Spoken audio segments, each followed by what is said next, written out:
Banswara channel से सईद मिर्जा हिंदुस्तानी की report. आज जितने भी बड़े बड़े पदों पर बैठे हुए हैं वो 95% ब्राह्मण विदेशी लोग हैं। और ये हमारे थोड़ा सा गांधी जी ने कहो, अंबेडकर जी ने कहो, इन्होंने आदिवासियों को थोड़ा पढ़ाया लिखाया, होशियार किए, तो हमारी भागीदारी मांगी तो इन लोगों के पेट में मरोड़े आने लग गए। अच्छा, तकलीफ हो रही है और मैं क्या कह रहा हूँ इनको कि हमारे लोग 5% पढ़ने और समझदार हो गए और भागीदारी मांगते हैं, तो भागीदारी मांगने के बाद में इनके पिछवाड़े में जलन हो गई। तो हम ये जानना चाहते हैं कि मैं एक बात कहना चाहता हूँ कि हमारे लोगों को 70 साल से कितनी प्रतिशत प्रतिनिधित्व दिया, कितनी हिस्सेदारी दी, कड़वा सच मैं ये जानना चाहता हूँ। हमारा यूं कहना का है, हमारे समाज का एक प्रश्न है बीजेपी और कांग्रेस से कि आज दिन तक देश के साथ गद्दारी की, उसमें हमारे आदिवासी कितने लोग हैं गद्दारी करने वाले? ये बात भी एक प्रश्नवाचक चिन्ह है। हमारे लोग कितने हैं? बिल्कुल। विदेशों में 32 आदमी इस देश का धन और रुपया लेके चले गए। तो इसमें हमारे आदिवासी और एससी ओबीसी कितने हैं? आज राष्ट्रपति के पास में 96 पद है। 96 पद है, वहाँ भर्ती इनके कर्मचारी हैं वो। तो मैं ये जानना चाहता हूँ कि इसमें हमारे आदिवासी और एसटी ओबीसी कितने हैं? 0% भी नहीं है। और इस देश के अंदर में जिस दिन आदिवासी मर जाएगा उस दिन बाकी समाज स्वर्गवासी हो जाएगा, ये हमारी गारंटी। क्यों कि बड़े बड़े मकान चुनता है, पुल बनाता है, खेती करता है, मजदूरी करता है, तो क्या इनके बाप दादा आएंगे मजदूरी करने?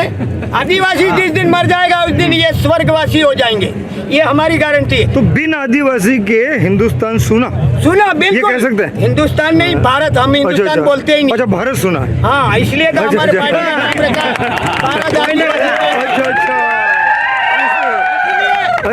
इसीलिए हमने भारत यानी केंद्र सरकार अलग है, भारत सरकार अलग है और राज्य सरकार अलग है।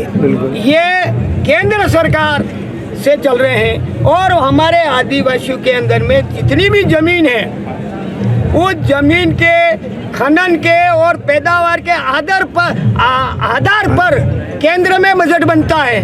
यदि हम ये कह दें कि हमारी प्रतिनिधित्व नहीं देते हो तो हमारे पास बजट क्यों बनाते हो? हमारी जमीन पे क्यों बजट बनाते हो? और हमको कहते हो कि रिजर्वेशन नहीं चाहिए।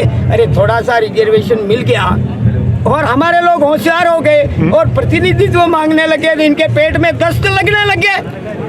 ऐसा क्यों? मेरा एक निवेदन है, इस देश के अंदर में सबसे रहने वाला आदिवासी, इस देश का मालिक, बाहर से लोग आए इसीलिए मूल निवासी कहा जा रहा है। मूल निवासी, ये मूल निवासी की किताब है। अच्छा। अब काका, ये आपने जो पुस्तकों की स्टॉल लगाई है, तो क्या है इनका इतिहास?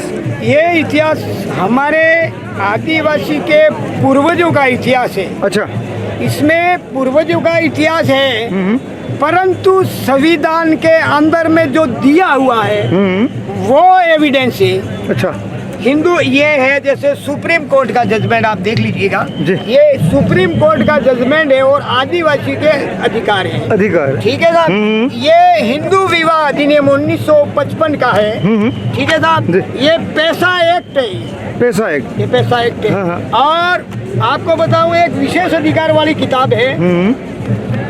अधिकार तो दुनिया में सबको है, लेकिन एक विशेष अधिकार आदिवासी को। विशेष अधिकार क्या है वो? और मैं आपको बताता हूँ, ये निकालना विशेष अधिकार निकालना अंदर विशेष। एक मिनट। अरे मैं कह रहा हूँ दुनिया में सबसे बड़ा धर्म है तो मानव धर्म है।